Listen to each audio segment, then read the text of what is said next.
Hola, ¿qué tal? Buenas tardes. Bienvenidas y bienvenidos a esta mesa redonda en el 11º encuentro de seguimiento interdisciplinario del recién nacido de alto riesgo.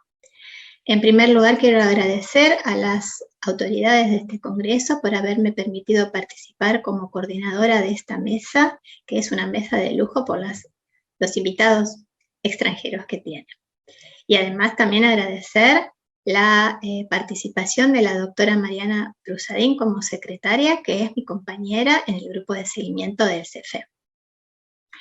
El tema entonces de la mesa redonda es seguimiento de niños y niñas con displasia broncopulmonar.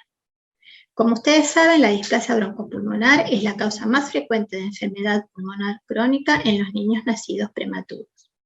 Se asocia con una alta incidencia de morbilidades durante los primeros años de vida y con un riesgo aumentado de secuelas pulmonares a largo plazo y también de resultados adversos en el neurodesarrollo.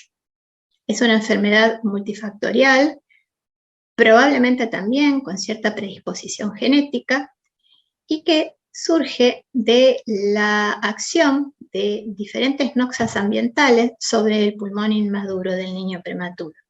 Esas noxas pueden ser la hiperoxia, la infección, la inflamación asociada a la infección, la asistencia respiratoria mecánica, el barotrauma o el bolotrauma. Esto genera una dependencia crónica del oxígeno de diferente magnitud y durante un tiempo variable, genera un cuadro clínico característico, alteración de los gases en sangre y alteración de las imágenes radiológicas. Todos aspectos que demuestran una afectación crónica del pulmón. A esta mesa nosotros la hemos organizado con 3 charlas sucesivas. En la primera se va a hablar acerca del tratamiento de la displasia broncopulmonar teniendo en cuenta las características clínicas de la misma. A esa la hemos dado en llamar "Dime qué displasia broncopulmonar tienes y te diré cómo tratarla". En la segunda charla se hablará de la interrupción paulatina, progresiva del oxígeno, ya sea tanto a nivel institucional como en el domicilio. El título de esa charla es "Desmonte del oxígeno". Y en la tercera charla se hablará acerca de los beneficios de la rehabilitación respiratoria en los niños con enfermedad pulmonar crónica. Qué tipo de actividad física pueden realizar y qué tipo de entrenamiento deportivo es recomendable que estos niños realicen. Las primeras 2 charlas serán dadas por el doctor Ranieri Acuña Cordero y la tercera charla será dada por el doctor Rodrigo Bosso. El doctor Acuña Cordero es neumonólogo pediatra y epidemiólogo clínico. Es coordinador de la sección de neumonología pediátrica en el Hospital Militar Central en Bogotá, Colombia. Es profesor asociado de pediatría en la Universidad Militar de Colombia y en la Universidad El Bosque. Es colíder del grupo de investigación Respira Latinoamérica. El doctor Rodrigo Bosso es pediatra y neumonólogo infantil. Se desempeña en el Hospital de Niños Roberto del Río y en la Clínica Indisa de Santiago de Chile. Es encargado del Laboratorio de Evaluación Cardiorrespiratoria de la Unidad de Rehabilitación y Atención Clínica Integral, URASI, en el Hospital de Niños Dr. Roberto del Río. Es profesor agregado de Pediatría en la Facultad de Medicina de la Universidad de Chile. Entonces, como dije, vamos a tener 3 charlas, cada una de esas charlas va a durar aproximadamente 20 minutos y luego vamos a disponer de un tiempo, aproximadamente va a ser de 15 minutos, para responder preguntas. Mariana Brusadín y yo vamos a ir recibiendo a través del chat las preguntas y después en ese espacio final en vivo se las vamos a hacer a los invitados. Así que bueno, sin extenderme más, espero que disfruten de esta actividad y bueno, los dejo con los invitados. Hasta luego.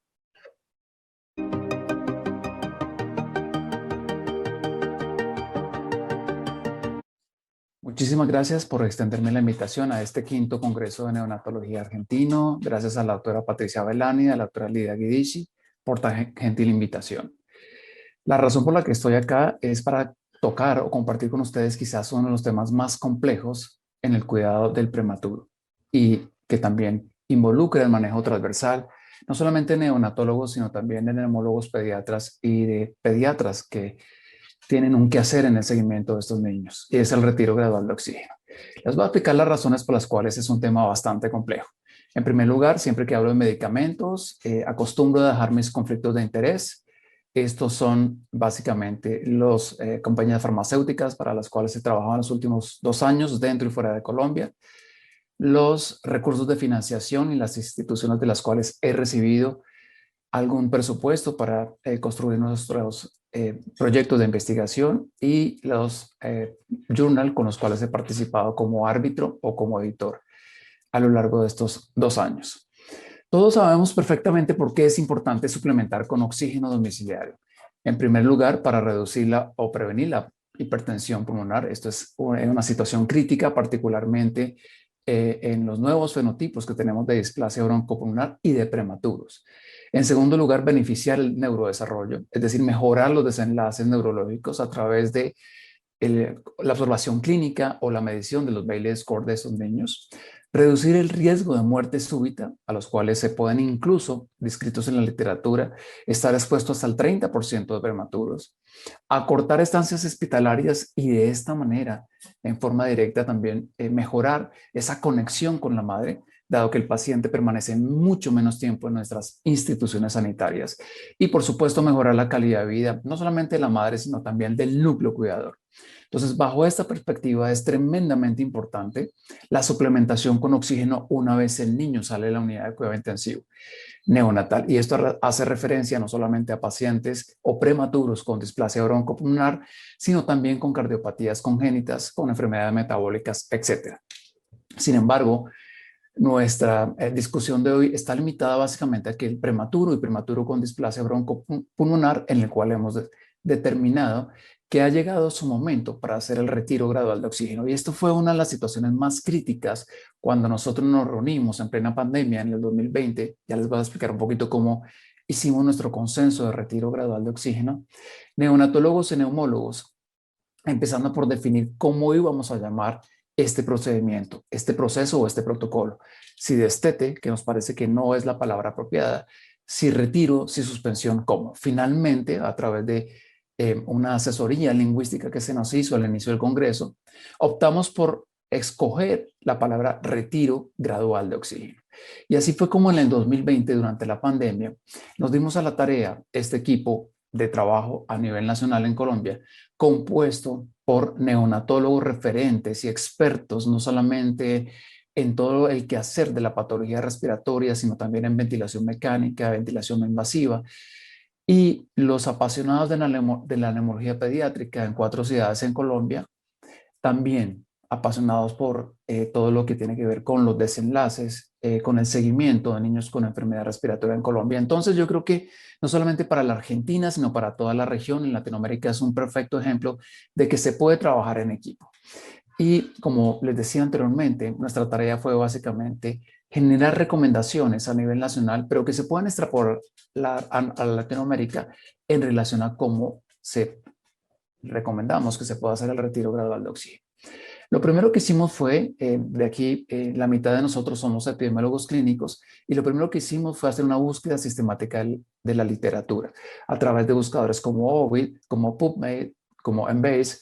Recuperamos lo que se había publicado hasta diciembre del 2020 en términos de guías, protocolos o consensos relacionados con el retiro gradual de oxígeno en prematuros o en prematuros con displasia broncopulmonar. La primera gran sorpresa que nos dimos, que tuvimos que enfrentar, escúchame, fue precisamente que había una literatura que probablemente no se ajustaba a las condiciones de Latinoamérica y en particular del país. En segundo lugar, teníamos también problemas en términos de la rigidez metodológica con que se hacían estas guías, porque realmente el nivel de evidencia a partir del cual se construyeron estas guías pues no era tan fuerte o tan sólido como nosotros esperábamos.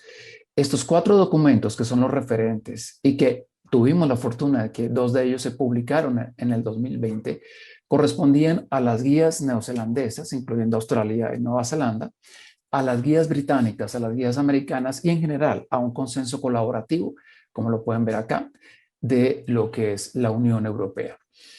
Entonces, como les decía, la rigidez metodológica de estas guías no siempre es la más sólida y es entendible, puesto que es difícil hacer experimentos aleatorizados controlados en los cuales nosotros podamos hacer reducciones sistemáticas de oxígeno de una manera en un grupo de prematuros y de otra forma en un grupo control o en un grupo de intervención activa. Y esto limita sensiblemente la fortaleza, el grado de certeza que puede tener las recomendaciones que se emanan en cada una de estas guías.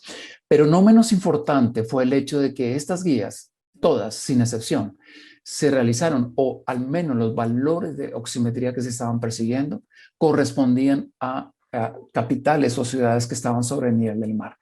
Y sé que probablemente no es el caso para Argentina, exceptuando por allá Jujuy, a Salta, a Mina Perquita, se me ocurre que es la ciudad que ustedes, la población que tiene más alta sobre el nivel del mar, que sea la misma situación para países como México, como Bolivia, como Chile, pero particularmente sobre Colombia, en donde la mitad de nuestras grandes capitales, al menos 6 de ellas, están ubicadas desde 1.500 metros sobre el nivel del mar hacia arriba. Y ni hablar de Bogotá, que tiene 2.600 metros sobre el nivel del mar. Entonces fue el primer inconveniente, cómo íbamos a adoptar esos valores que recomendaban las guías de manejo, que en términos generales hacían referencia a mantener saturaciones entre 93 y 95% de acuerdo a la guía, aunque casi todas decían exactamente lo mismo o buscaban como meta de saturación exactamente el mismo valor. Quizá por allí el consenso europeo hablaba de que saturaciones por debajo menores al 90% pues no eran permitidas, pero quizás el consenso europeo era el más flexible en términos de saturaciones. El resto estaban entre 93 a 95 y un concepto también que es sumamente importante y es que del tiempo total de registro, bien sea por oximetría nocturna, por polisomnogramas o por oximetrías dinámicas, menos del 5%, dicen las 3 guías, del tiempo total de registro de oxígeno estuvieran en un valor menor al 90%. Entonces, las recomendaciones, aunque iban en la misma dirección para las 4 guías, infortunadamente no hacían referencia a las ciudades que estuvieran por encima de 1.500, 2.000 o 2.500 metros sobre el nivel del mar. Otra cosa que encontramos en la literatura es esto, un estudio publicado por Susan Ye hace más o menos 2 años, en los cuales se dieron la tarea de revisar en diferentes centros de los Estados Unidos acerca de quién o cómo hacía el retiro gradual de oxígeno. Y la primera sorpresa que nos llevamos en la literatura es que el 32%, es decir, 1/3 de los pacientes, realmente no tenían una supervisión al momento de retirar el oxígeno. 45% lo hacían en programas de seguimiento, como lo ven acá, a través de estudios de polisomnogramas, específicamente polisomnografías, y 11% lo hacían en programas de evaluación clínica en donde estaba al menos un pediatra u otro profesional de seguimiento de estos pacientes. El 4.4% lo hacían en casa, el 4.4% lo hacían en el momento en que el paciente por alguna razón se ingresaba a una institución sanitaria en razón a otra patología diferente respiratoria y asimismo el 2.3% lo hacía a través de una llamada telefónica cuando el neumólogo, el pediatra, el neonatólogo le recomendaba a esta madre que era el momento de suspender el oxígeno. Entonces, si sumamos este grupo, que es el 32%, con este grupo, probablemente casi o más de una tercera parte de nuestros pacientes retiran el oxígeno sin una supervisión adecuada. Los valores o puntos de corte para iniciar o determinar que el paciente ya llegó a la meta umbral con la cual vamos a retirar el oxígeno también varía muchísimo en la literatura. Casi siempre los puntos de corte son como las guías anteriormente mencionadas, el 92 y 93%. Sin embargo, fíjense que había profesionales del cuerpo sanitario que esperaban hasta tener una saturación del 95% o incluso del 97, 96%, pero de otro lado también del 90%, como lo hacemos acá en Colombia, específicamente en Bogotá, en razón a la altura y los juegos que tenemos de presión barométrica. Es importante también tener en cuenta el flujo al cual se suspendía o se pasaba a hacer una recomendación exclusivamente de mantener el oxígeno nocturno. Y la variabilidad es inmensa. Fíjense que incluso hay profesionales sanitarios en el mundo que lo hacen a medio litro, que nos parece muy, muy riesgoso. Pero en general, cuando se llegaba a un cuarto, utilizando los microflujómetros de precisión, la gran mayoría de sanitarios, por lo menos para este estudio, en los Estados Unidos, determinaban que era el momento de pasar solamente a oxígeno nocturno y luego hacer las pruebas de verificación, vuelvo, insisto, a través de oximetría nocturna, oximetría continua, polisomnograma, etc. Sin embargo, de nuevo, había personal sanitario que decía, no, nos parece que un octavo es demasiado pronto, bajémonos a un 16 o a un 32avo, como más adelante les voy a mostrar, es el caso de Colombia. Lo que sí que sabemos es que en la medida en que tengamos más tiempo de oxígeno domiciliario, este paciente va a tener una evolución mucho más compleja. Y esto no depende tanto del quehacer, del seguimiento, sino de lo que pasó antenatalmente en la unidad de cuidado intensivo neonatal, la manera en que se manejó este prematuro y la manera en que salió. Y esto es una parte de los resultados que nosotros publicamos de nuestra corte de prematuros con displasia broncopulmonar en 138 niños a la altura de Bogotá, en 3 sitios diferentes. Y fíjense cómo uno de los predictores más importantes para hospitalización por infección respiratoria baja durante los 2 primeros años de vida se constituyó el tiempo de oxígeno que tenían estos pacientes. Si para la altura de Bogotá, de estos 138 niños, teníamos niños que estaban con un requerimiento de oxígeno mayor a 120 días, se incrementaba el riesgo hasta casi 2 veces y media de que tuviera una mayor probabilidad de ser hospitalizado por neumonía, por bronquiolitis, por síndromes sibilantes durante los 2 primeros años de vida.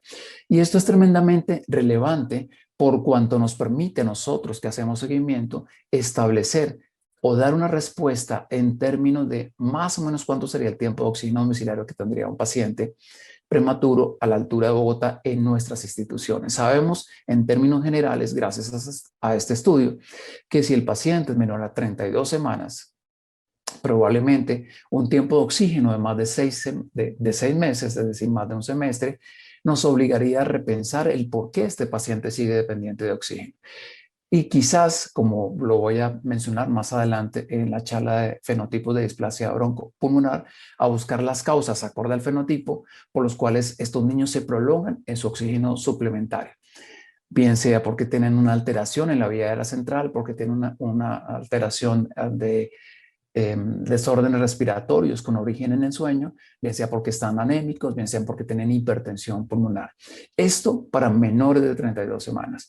Y para mayores de 32 semanas, al menos a una altura similar a la de Bogotá, conceptualizamos entonces que un niño que dure más de 3 meses, si es mayor a 32 semanas, o nació mayor a 32 semanas de edad postconcepcional, sabemos que más de 3 meses, ya como lo dice los resultados del estudio, nos invita a explorar las causas por las cuales ese niño no mejoró.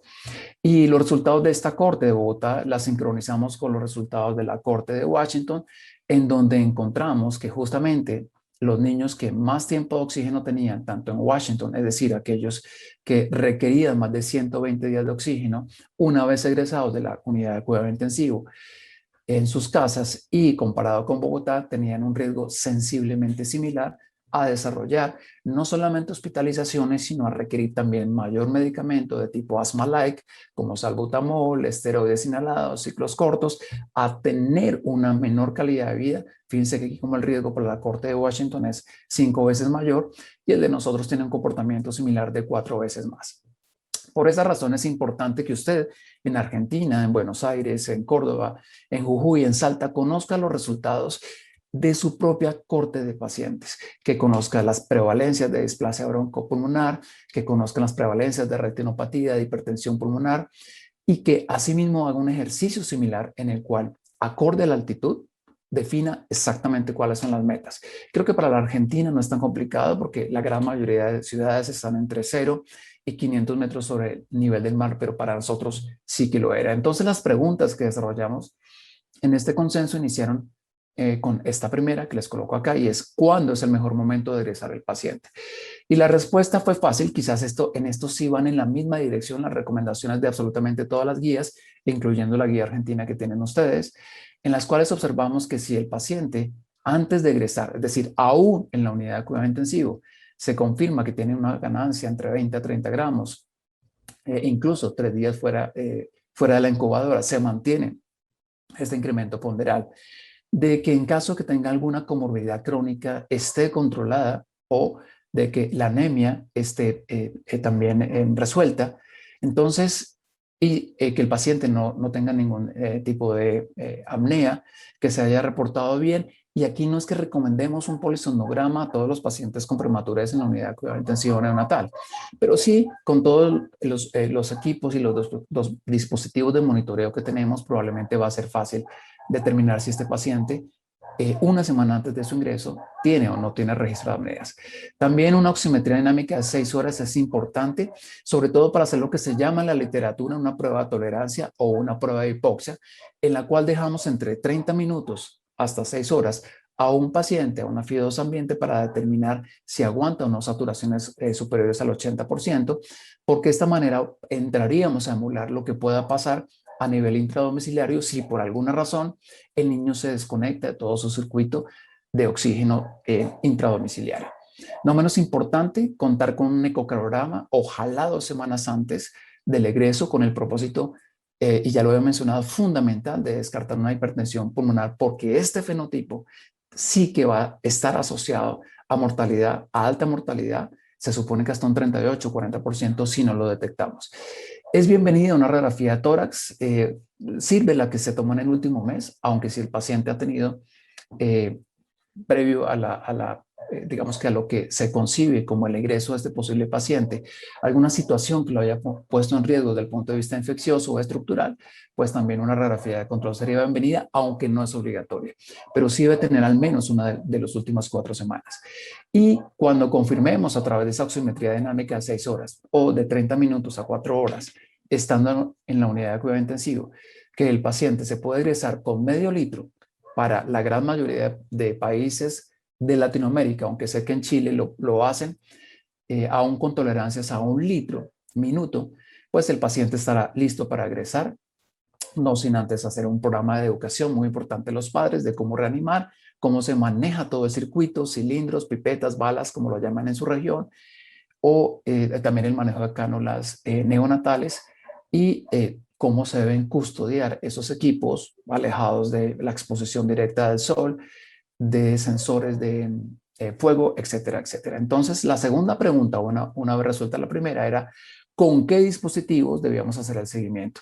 Creo que para ustedes es clarísimo que estos oxímetros de pinza no están recomendados, y la razón son muchas, particularmente menores de 5 años. Estos oxímetros de pinza no son precisos, tienen mucho chon óptico, aparte es el tiempo de registro, los intervalos o los promedios son tremendamente amplios y especialmente son muy sensibles a los artificios de movimiento.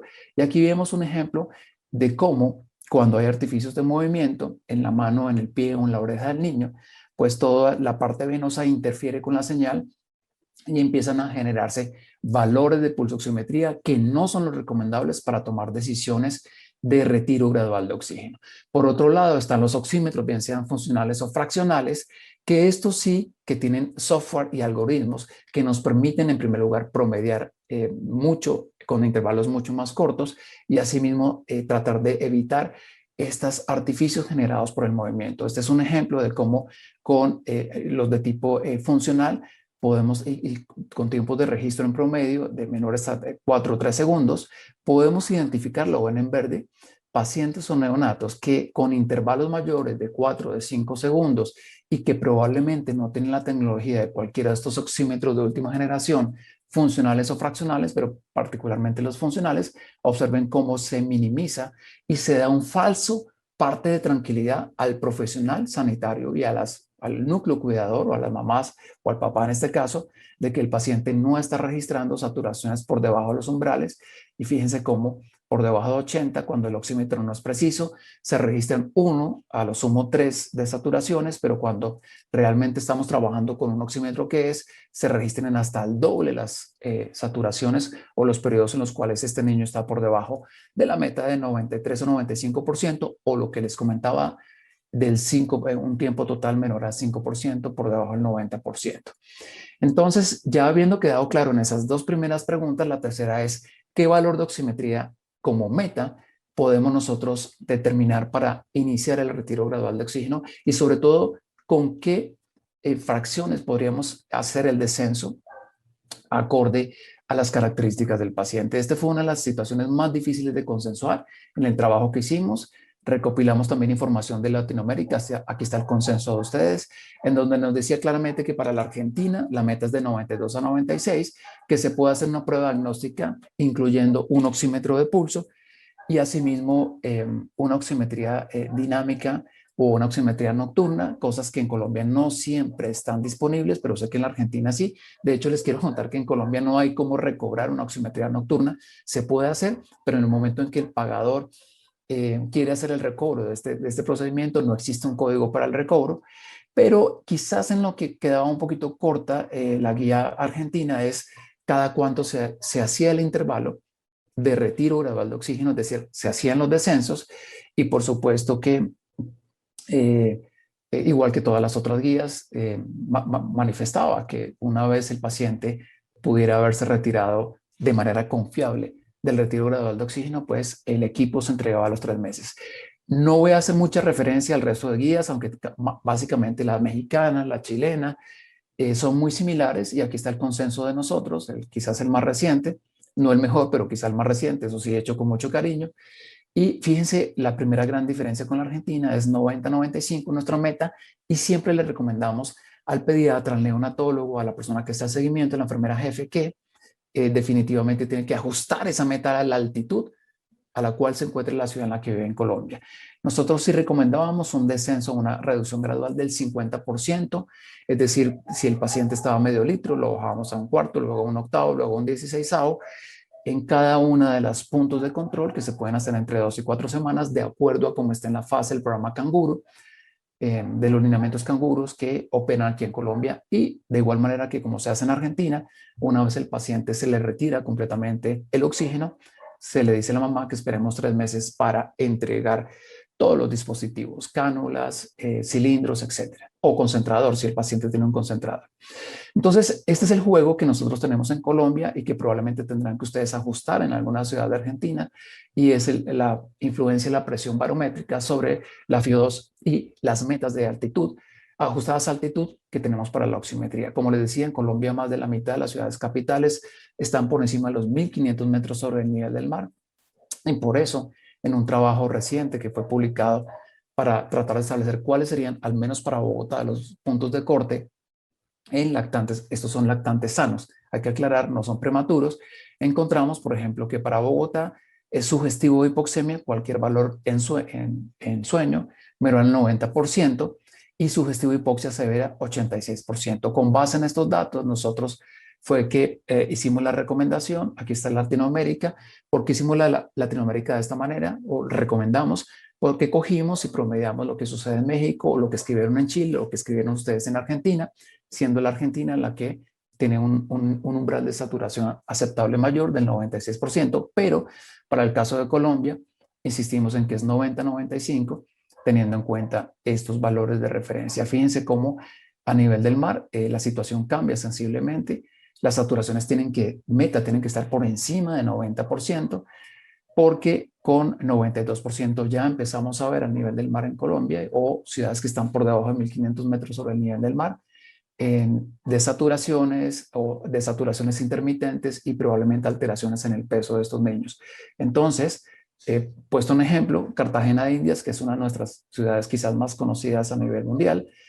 Los profesionales que trabajan allí tienen que buscar saturaciones meta 95, mientras Bogotá, en la capital, probablemente 90 o 90-92. ¿Cuál debería ser la frecuencia de intervalos de descenso? Entonces, acá, esto fue lo que nosotros consensuamos y quedó escrito en el consenso como recomendación, fue que dependiendo de la condición clínica, el paciente se vea una vez egresa a las 24 horas y de allí, en la medida en que pueda hacerlo, y los lineamientos canguro lo dicen así, en la primera fase hasta que llegue a la edad postconcepcional de 40 semanas, debe hacerse cada 2 semanas y una vez supere esa edad postconcepcional hasta el año de vida, debe hacerse cada 4 semanas. Lo más importante es que en cada visita sea una oximetría con un oxímetro confiable, ojalá funcional o fraccional, de al menos 3 horas que involucre vigilia, alimentación o succión y sueño. De estas 3 horas, 40 minutos en sueño para poder tomar unas decisiones confiables. Entonces sí a los oxímetros de precisión, no a los oxímetros de pinza, y esto me da para introducir también la última parte de esta conversación, y es que no recomendamos el uso de oxímetros de pulso en las casas de los papás, excepto que sea uno funcional o fraccional y que haga parte de un protocolo de investigación. Probablemente otros países lo puedan hacer por costos, nosotros no. Y de igual manera dejar claro que tampoco recomendamos que se le solicite al paciente un oxímetro de pinza para que con base en ello tome recomendaciones o acciones en su casa. Entonces, una vez alcanzada la concentración de 1 litro, que equivale a 1/8, los descensos deben ser continuados para el caso de ciudades que están por encima de 1500 metros sobre el nivel del mar con microflujómetros de precisión. Es decir, de 1/8 pasamos a un 16avo, a un 32avo, si aprueba cada una de las oximetrías dinámicas que nosotros hicimos, y llegamos a un 64avo. Esto puede parecer un poquito largo, pero vuelvo e insisto, es acorde a nuestros datos lo que tenemos que hacer en ciudades como Bogotá, en 2500 metros sobre el nivel del mar. Probablemente ciudades que estén a nivel del mar puedan hacer como recomiendan las guías, las 4 guías internacionales, a 1/8, hacer las pruebas de, digamos que de tolerancia solamente con el oxígeno nocturno, y si estas pruebas son exitosas, pues ya se puede retirar el oxígeno en los pacientes sin hacer lo que hacíamos antes de ir acortando las horas nocturnas, primero 6, luego 4, luego 3, luego 2, sino sencillamente el paciente aprueba 3 pruebas y se puede considerar que ya está listo para retirar definitivamente el oxígeno, que es lo que tenemos acá. Nosotros sí, una vez llegamos a un 64avo, hacemos las 3 pruebas durante el sueño y si son exitosas, entonces sí que retiramos el oxígeno. Se recomienda que las metas de oximetría, esto es muy importante, no solamente sean, digamos que validadas por los valores que alcanza el paciente acorde a las metas de altitud, sino también acompañados de que durante la evaluación estemos seguros que el paciente no tiene problemas de succión, de que no tiene diaforesis y de que su incremento ponderal sea el apropiado. Entonces, en resumen, esto es lo que hacemos. Miren, aquí está el paciente en la unidad de cuidado intensivo, lo egresamos a medio litro, lo valoramos a la semana y hacemos el primer descenso a un cuarto. Nuevamente hacemos la siguiente, a las 2 semanas hacemos la siguiente pulsoximetría, insisto, con oxímetros confiables, en donde en cada uno de estos puntos aprovechamos para mirar el incremento ponderal apropiado, la estabilidad hemodinámica, y hacemos educación en todo lo que tiene que ver con prevención, lactancia materna, inmunización, inmunización con palivizumab, inmunización contra influenza, y les recordamos a los papás cómo actuar en caso de una situación de emergencia. Entonces aquí está el punto crítico en donde les digo que hay algunas ciudades que probablemente que estén sobre el nivel del mar pueden pasar directamente de este punto de un 16avo a hacer las 3 pruebas de oxígeno nocturno, y si estas 3 pruebas son aprobadas de manera satisfactoria, pues el paciente puede ser retirado o suspendido el oxígeno y 3 meses después se entrega todo el sistema o el circuito de oxígeno. Para nosotros en Bogotá esto no es posible. A las 2 semanas lo bajamos a un 32avo si la prueba es exitosa, a las 2 semanas a un 64 si la prueba es exitosa, luego lo dejamos solamente con oxígeno nocturno y vuelvo, insisto, si en 3 pruebas sin oxígeno, durmiendo el paciente con una pulsoximetría nuevamente de 3 horas de al menos 40 minutos en sueño, las 3 se aprueban, entonces retiramos el oxígeno suplementario que tiene el paciente.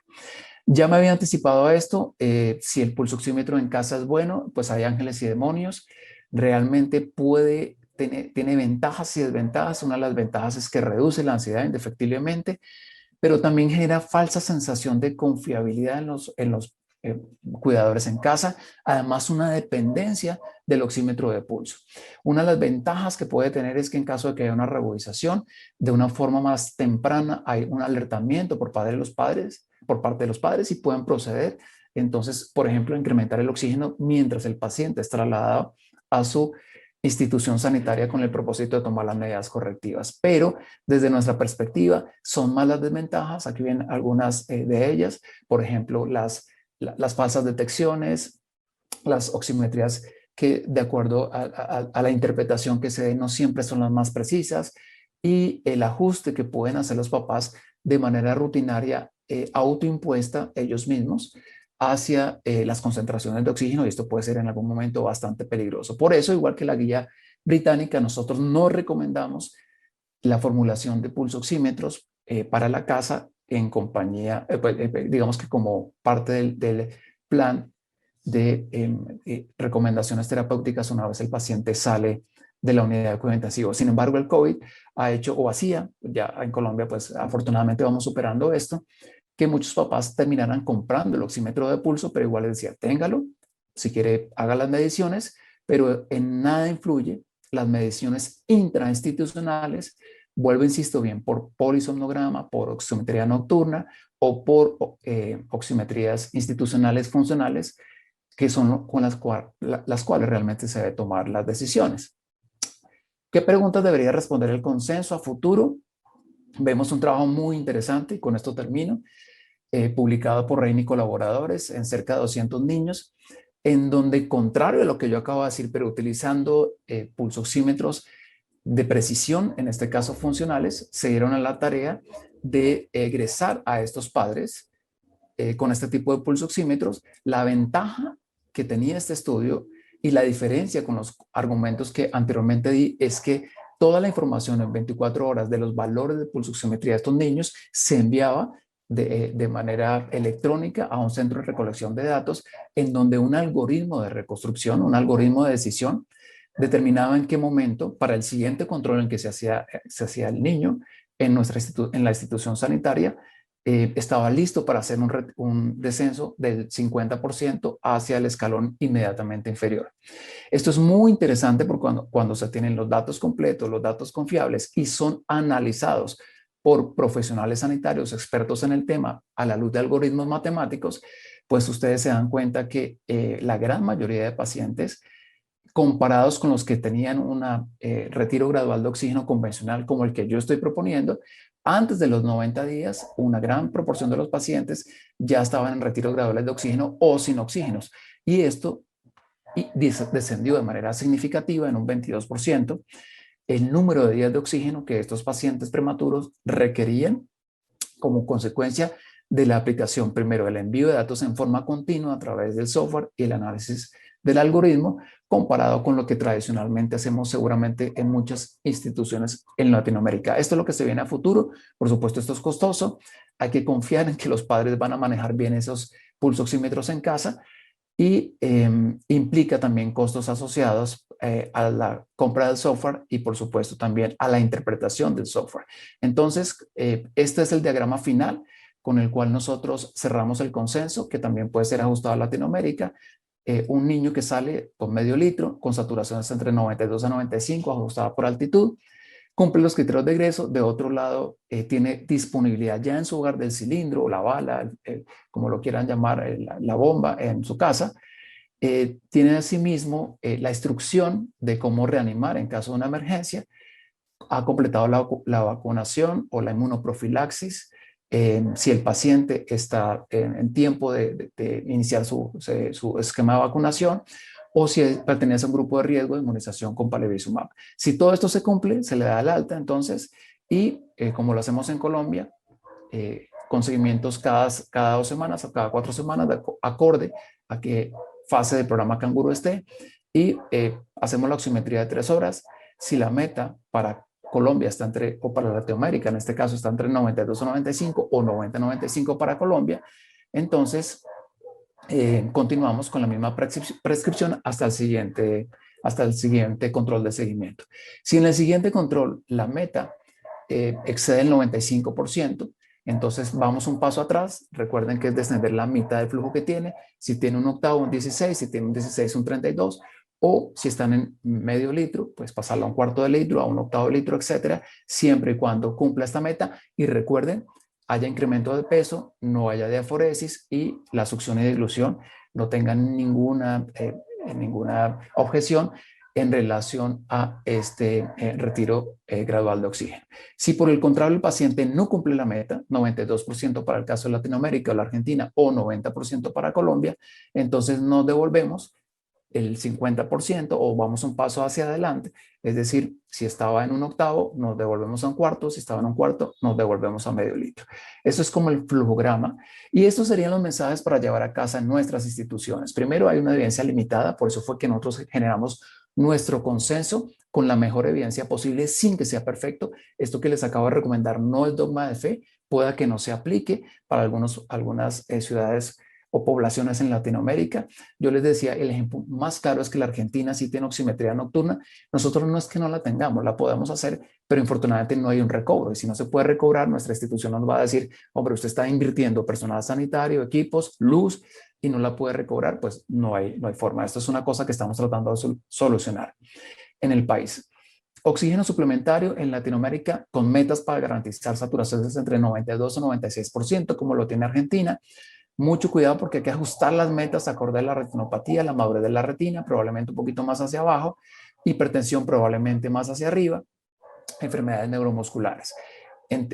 Esto para ustedes, para nosotros 90-95. En tercer lugar, oximetrías institucionales, mínimo 3 horas, 40 minutos en sueño para tomar decisiones, no a los registros de los padres que traen intradomiciliarios con oxímetros de pinza.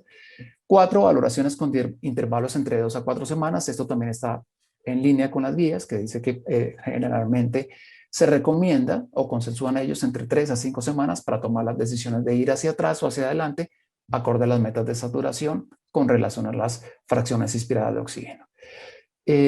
Probablemente 0.1 litro por minuto podría ser la cifra elegida para ciudades que estén a nivel del mar para proceder a colocar el oxígeno solamente nocturno y luego hacer las 3 pruebas de aprobación. Pero para nosotros, si es necesario, insisto, a ciudades por encima de 2.500 metros, llegar hasta un 64avo y ahí sí, cuando el paciente ya tenga una aprobación de esa oximetría funcional de 3 horas, lo pasamos a oxígeno nocturno y tiene que pasar 3 más ya sin oxígeno para determinar, saturando por encima de 90 o 92, 96 en el caso de ustedes, para determinar que es el momento de retirar el oxígeno.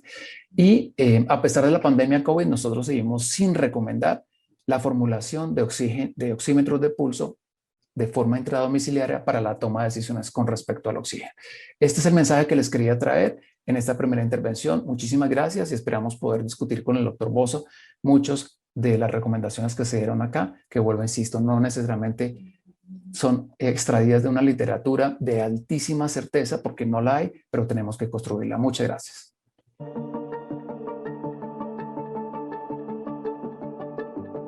Buenas tardes, mi nombre es Rodrigo Bozo, soy pediatra, neumonólogo infantil del Hospital Roberto del Río y de Clínica Indisa, profesor agregado de pediatría de la Universidad de Chile y trabajo en el Hospital Roberto del Río en la unidad de rehabilitación cardiorrespiratoria de la URACI. URACI significa Unidad de Rehabilitación Clínica Integral del Hospital Roberto del Río. Junto con agradecer a los organizadores por invitarme a este magno evento, les voy a hablar en los próximos minutos acerca de actividad física, deporte y salud en pediatría, con foco en displasia broncopulmonar, que es el tema que nos congrega hoy. A lo largo de la charla vamos a hacer una pequeña introducción, vamos a dar algunas definiciones sobre actividad física.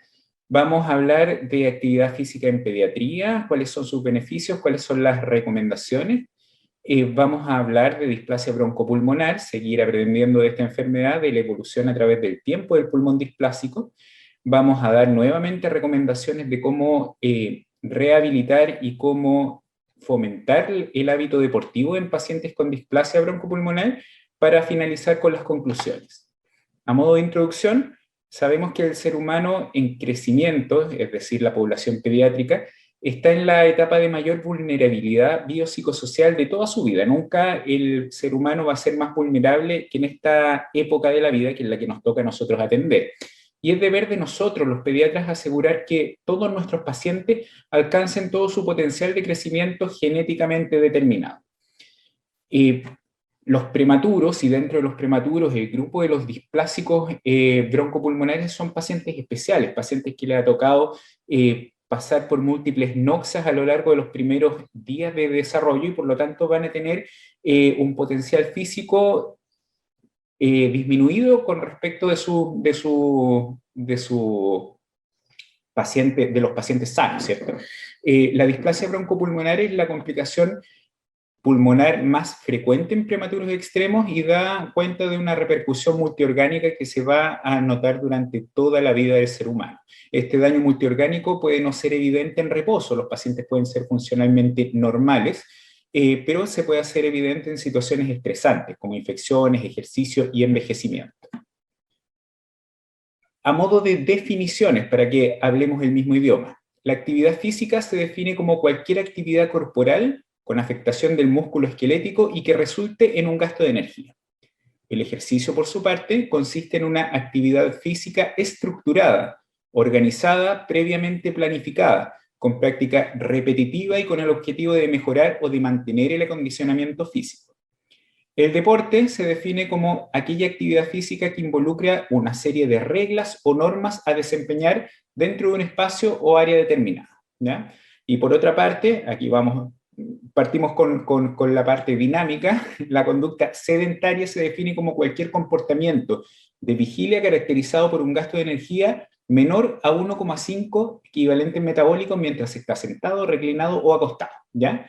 Esta definición de conducta sedentaria es relativamente reciente y cada vez se menciona más en los artículos de divulgación científica y se ha asociado como un factor de riesgo para múltiples enfermedades. Y la conducta sedentaria en pediatría que se considera más nociva es la asociada al uso de pantallas, que vamos a profundizar un poquito más adelante. Los equivalentes metabólicos corresponden a la cantidad de energía que ocupa el metabolismo en mantener sus actividades basales, ¿ya? Es el famoso METS. Un equivalente metabólico es la energía que consume el organismo en reposo, ¿ya? Y en términos de consumo de oxígeno equivale a 3,5 ml por kilo por minuto de consumo de oxígeno. Y los equivalentes metabólicos se utilizan para graduar la intensidad de la actividad física. Ya, es un paréntesis. Los niños han ido cambiando en la medida que hemos ido cambiando de época, que hemos ido evolucionando, se han ido siendo cada vez más sedentarios, ¿ya? En el pasado la niñez, y remontándonos en nuestras historias personales, en nuestra infancia, era mucho de juego fuera, juego en la calle, juego en los entornos sociales, que en la medida que nuestros países han ido evolucionando hacia el desarrollo, se han ido restringiendo los tiempos y los lugares donde los niños puedan desempeñarse. Por lo tanto, se han ido haciendo cada vez en espacios más pequeños y en espacios más indoor, ¿ya? Con menos tiempo dedicado para actividad física. La Organización Mundial de la Salud en la última década ha hecho esfuerzos enormes por tratar de favorecer y potenciar la actividad física tanto en niños como en adultos. ¿Por qué? ¿Por qué queremos potenciar la actividad física? Porque tiene bastantes beneficios que ya están demostrados. Sabemos que la mayor cantidad e intensidad de actividad física se asocia con múltiples resultados beneficiosos para la salud. Está demostrado con evidencia moderada que mejora el fitness cardiorrespiratorio, que mejora la aptitud muscular, que mejora la salud ósea y la salud cardiometabólica. Muy importante, y hay evidencia de muy buena calidad que demuestra que la actividad física regular mejora la función cognitiva de los pacientes en edad pediátrica, mejora los rendimientos ante pruebas de rendimiento cognitivo, e incluso hay estudios de imagenología que demuestran que mejora o aumenta el grosor de la sustancia gris, ¿ya? Así que la actividad física no solamente los hace más sanos físicamente, sino que intelectualmente. Y por supuesto que mejora los resultados académicos. ¿Qué reduce? Reduce el riesgo de experimentar depresión, reduce los síntomas depresivos en niños y en adolescentes con y sin depresión mayor, ¿ya? Por otro lado están las conductas sedentarias, que ya la definimos, ¿cierto? Como gasto menos de 1,5 equivalentes metabólicos. Y las conductas sedentarias se ha visto que empeora la condición física, que empeora la salud cardiometabólica, empeora la duración del sueño. Los pacientes con más conductas sedentarias, especialmente con más uso de pantallas, duermen menos. Medidas desfavorables de adiposidad, o sea, tienden a acumular grasa, lo cual suena un poco lógico, y tienen peor salud mental. Y aumentan las medidas desfavorables en pruebas de conducta y pruebas de comportamiento social. O sea, por un lado, la actividad física regular mejora la capacidad de aprender, la función cognitiva, los resultados académicos, además de toda la mejoría física que ya hemos referido. Y por otro lado, el uso de pantallas y la conducta sedentaria empeora la sociabilización, empeora la duración del sueño y empeora el estado físico y la condición contextural de los pacientes. ¿Cómo estamos? En el reporte de 2020, publicado en Lancet, se definió que el 81% de los niños y adolescentes de entre 11 y 17 años no son lo suficientemente activos físicamente a nivel mundial, ¿ya? Existiendo diferencias significativas por género, las mujeres son más sedentarias que los hombres, y existiendo diferencias regionales significativas.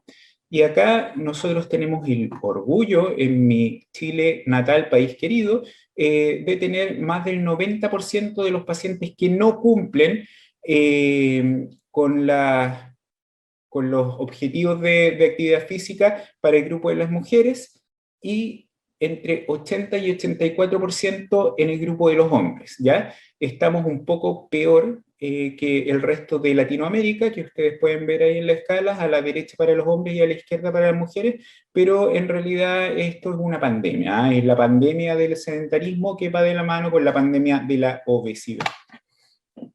¿Cuáles son las recomendaciones para niños y adolescentes de entre 5 y 17 años? En el statement del 2020, la Organización Mundial de la Salud recomienda hacer al menos 1 hora de actividad física de intensidad moderada a vigorosa, es decir, de 4 METs hacia arriba, principalmente ejercicio aeróbico por día, ¿ya? O sea, los pacientes debiesen hacer por lo menos 1 hora al día de actividad física moderada a vigorosa. Y además recomiendan fuertemente asociar esta hora diaria de actividad física moderada a vigorosa a 1 hora 3 veces a la semana de trabajo muscular o de actividad física de intensidad vigorosa, ¿ya? O sea, además del trabajo diario, deberíamos 3 veces a la semana fortalecer musculatura o hacer una actividad deportiva más fuerte que lo que se hace diariamente, ¿ya?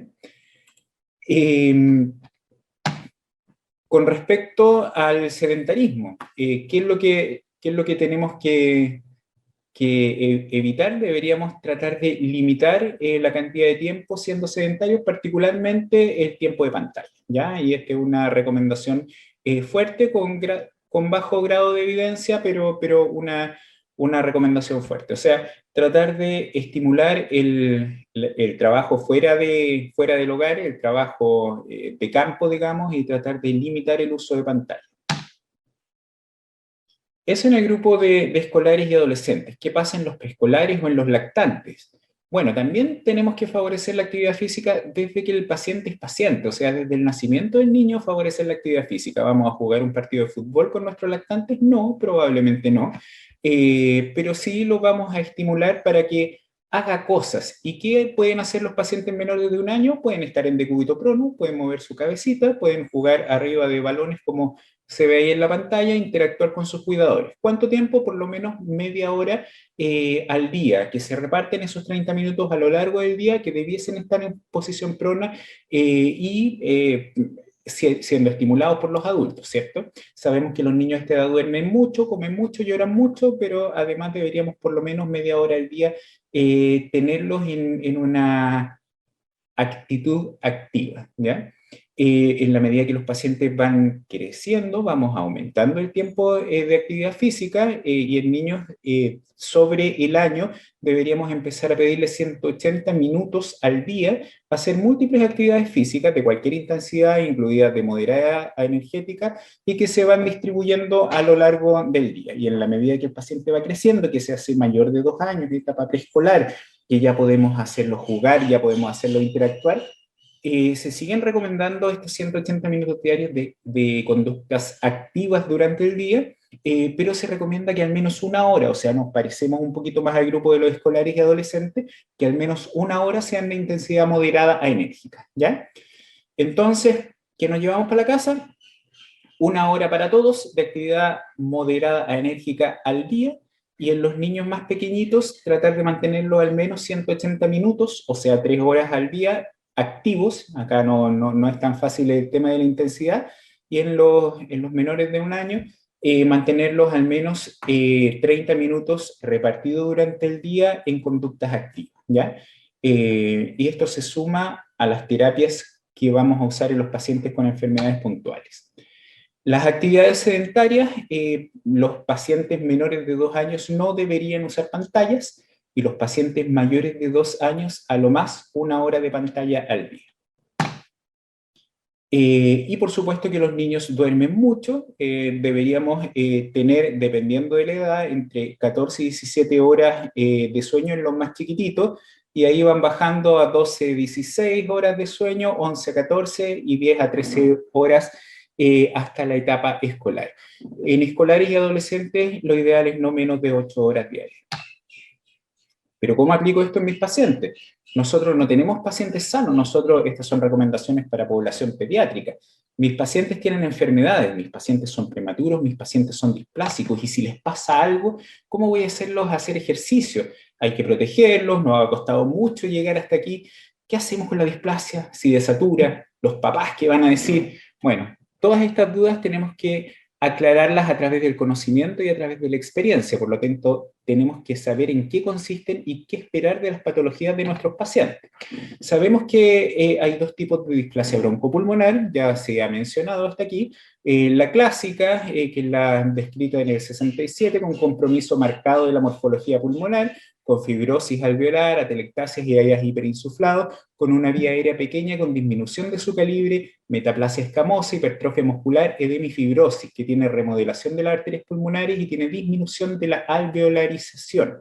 Ya hay que tiene más que ver con un manejo menos adecuado que lo que se hace hoy en día, y la nueva displasia broncopulmonar, en el cual hay un daño pulmonar que es más homogéneo, que hay escasos cambios fibroproliferativos en el parénquima, que hay daño leve de la vía aérea y que hay un engrosamiento de la túnica muscular, con una reducción general en la cantidad de alvéolos, que además son más grandes, ¿ya? Son menos alvéolos, pero más grandes, con menos arterias y con dismorfia arterial. De manera operacional, definimos la displasia broncopulmonar como la enfermedad pulmonar crónica de inicio en edad neonatal, que se caracteriza por dependencia de oxígeno por un periodo mayor a 28 días y que se produce por exposición del pulmón inmaduro del prematuro a diversas noxas perinatales, y se puede clasificar en severidad, cuya clasificación en realidad escapa un poco al objetivo de esta presentación. Sabemos que hay distintos factores productores de la enfermedad, factores antenatales, factores postnatales, susceptibilidad genética, factores epigenéticos, exposición a algunos agentes como esteroides, exposición a infecciones, problemas de restricción de crecimiento intrauterino y problemas, injurias postnatales, ¿cierto? Relacionados con la ventilación, con el estrés oxidativo, con las infecciones, con la sobrecarga de fluidos, problemas nutricionales, etc. Sabemos que en el prematuro se produce un stop en el desarrollo pulmonar en una etapa previa a la etapa alveolar, habitualmente entre canalicular y etapa sacular, y por lo tanto tenemos un pulmón más inmaduro y menos desarrollado. En la nueva displasia, que son las láminas que están hacia la derecha de la pantalla, lo que vamos a encontrar son menos alvéolos, lo que va a llevar a un mayor colapso de la vía aérea. La vía aérea va a ser de calibre reducido y va a tener algunas lesiones epiteliares que van a ser leves. Van a tener un poquito de inflamación peribronquial que también va a ser leve, puede tener algo de fibrosis, puede tener problemas de disminución de las arterias y puede tener arteriolas dismórficas, ¿ya? Y el aspecto histológico va a ser de menos alvéolos y alvéolos más grandes, lo que va a traducirse en una disminución del área de intercambio gaseoso, ¿ya?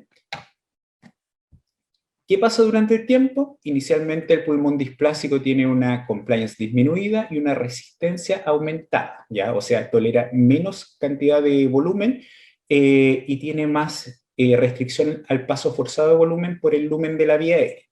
Esta compliance pulmonar va aumentando en forma significativa durante los primeros 2 años de vida. El flujo expiratorio y la capacidad vital van a presentar una disminución de alrededor de un 40%. La respuesta broncodilatadora se observa en más o menos 1/3 de los pacientes y va disminuyendo a medida que van creciendo. Y tanto niños como adultos con displasia presentan una alteración en la difusión alveolo arterial de oxígeno.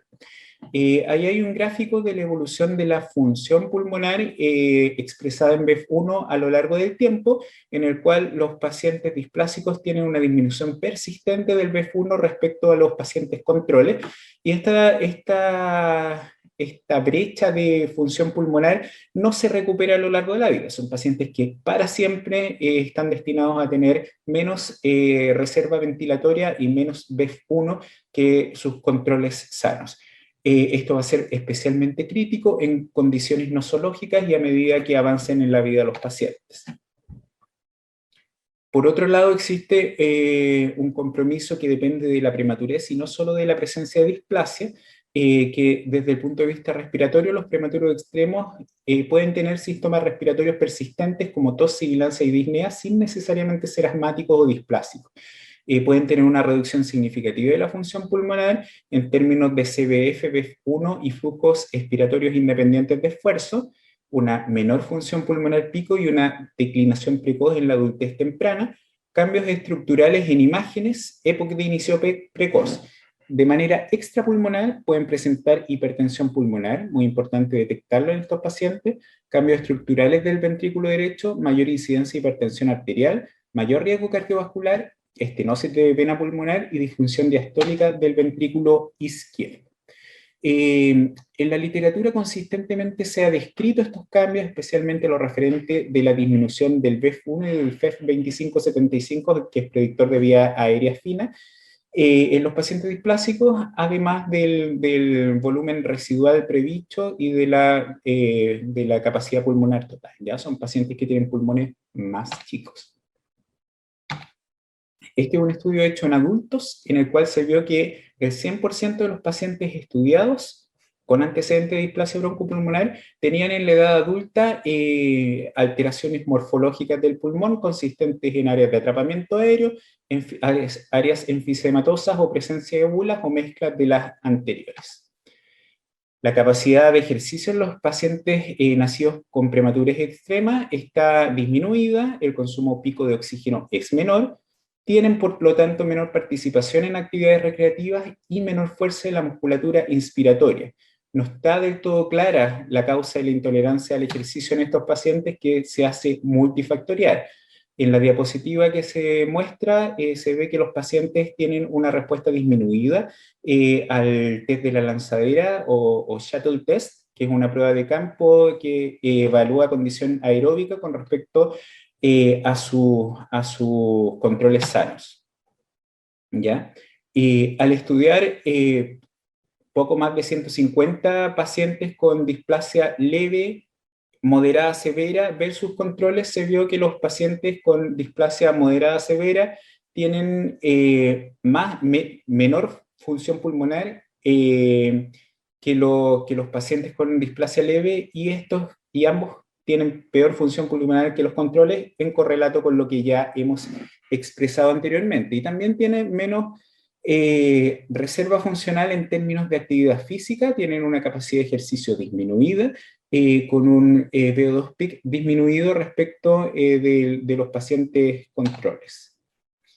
Acá se produce sobre nuestros pacientes crónicos una sobreprotección que tiene que ver con el miedo, con el aislamiento social, la ignorancia y la sobreprotección de los padres y de nosotros mismos sobre el paciente con patología crónica, lo cual va a producir hipoactividad. La hipoactividad induce desacondicionamiento físico, deterioro funcional y el deterioro funcional más hipoactividad. Y esto crea un muro del paciente y su relación con el entorno. Y la única forma de romper este muro a través de la rehabilitación, es decir, preparando al paciente para poder insertarse en el mundo que le toca vivir. La rehabilitación es el conjunto de intervenciones encaminadas a optimizar el funcionamiento y reducir la discapacidad en personas con afecciones de salud en la interacción con su entorno. Se estima que hay 2.400 millones de personas en el mundo que tienen alguna afección de salud que se beneficia de la rehabilitación, y existe una gran brecha en los países de menores recursos para el acceso a esta rehabilitación. Desde el punto de vista respiratorio, nuestros objetivos son mantener y restituir la participación en actividades sociales y profesionales, mejorar la condición de salud, establecer medidas de prevención de empeoramiento de la salud del paciente, modificar la percepción de la enfermedad del paciente y mejorar la adherencia terapéutica. De esta manera se recomiendan la generación de protocolos estandarizados de ejercicio y metodologías de cuantificación para evaluar la magnitud de la limitación en sobrevivientes con displasia broncopulmonar. Se recomienda generar programas de ejercicio estructurados con inicio en la niñez temprana que pueden optimizar la capacidad funcional de adultos con displasia. No existen pautas claras sobre el seguimiento cardiorrespiratorio crónico en niños con prematurez extrema, y hay gran heterogeneidad en el seguimiento de esta cohorte dependiendo del centro que esté reportando su experiencia. Para escoger el tipo de actividad física en pacientes prematuros y especialmente displásicos hay que considerar las secuelas motoras, pacientes que pueden tener parálisis cerebral, y las limitaciones cardiorrespiratorias, especialmente la hipertensión pulmonar, que son pacientes de más riesgo. Los beneficios cardiorrespiratorios del ejercicio en este grupo no están bien estudiados, por lo tanto es un tema en desarrollo. El estándar dorado para medir la capacidad de ejercicio es la ergoespirometría o test cardiopulmonar, pero podemos usar múltiples pruebas de campo para suplirla. Y este test en particular permite diferenciar limitantes de la actividad física en ese paciente en particular. Esta es una pauta de seguimiento del grupo canadiense de Toronto en pacientes displásicos, que acá yo lo que quiero destacar es que ellos, además del seguimiento clásico, agregan pruebas de campo, pruebas de ejercicio y test cardiopulmonar en la edad pediátrica. Ya ellos de regla sugieren hacer a los 8 años un test cardiopulmonar a todos los pacientes con displasia para definir las limitaciones del esfuerzo y poder trabajar dirigidamente sobre esto. Es una buena propuesta. En nuestro centro estamos tratando de adoptar esta recomendación. Ahí tenemos un paciente realizándose una evaluación. Ese es el tipo de evaluaciones que hacemos en el hospital desde los 8 años, y la idea es que el inicio de la actividad física tiene que ser precoz, no esperamos esto, pero a esta edad podemos ir midiendo, cuantificando, para después poder seguir trabajando sobre esos mismos pacientes. Esto me lo voy a saltar. Y finalmente, estimular a los pacientes al trabajo dentro del hospital y también en su entorno, ¿cierto? Ahí salieron algunos videos de lado, pero la idea es que los pacientes vayan adquiriendo hábitos de vida saludable y vayan incorporando dentro de su rutina diaria la actividad física y el disfrute por la actividad física. Me pasé un poquito en el tiempo, perdonen. A modo de conclusiones, la displasia broncopulmonar es una enfermedad compleja, multifactorial y con impacto multisistémico. El impacto de la prematurez y de la displasia broncopulmonar dejan una huella en el desarrollo pulmonar que se puede cuantificar a través de pruebas de laboratorio. Existe evidencia que sugiere que los pacientes portadores de displasia broncopulmonar se podrían beneficiar de un programa de rehabilitación respiratoria, lo cual permitiría restituir su participación en actividades sociales, académicas y profesionales. Y existe una gran brecha mundial y regional entre la actividad física real y la deseable de la población pediátrica, y es deber nuestro tomar las medidas necesarias para sortear esta brecha en nuestros pacientes. Muchas gracias, un abrazo fraterno desde el otro lado de la cordillera y bueno, nos vemos en la mesa redonda.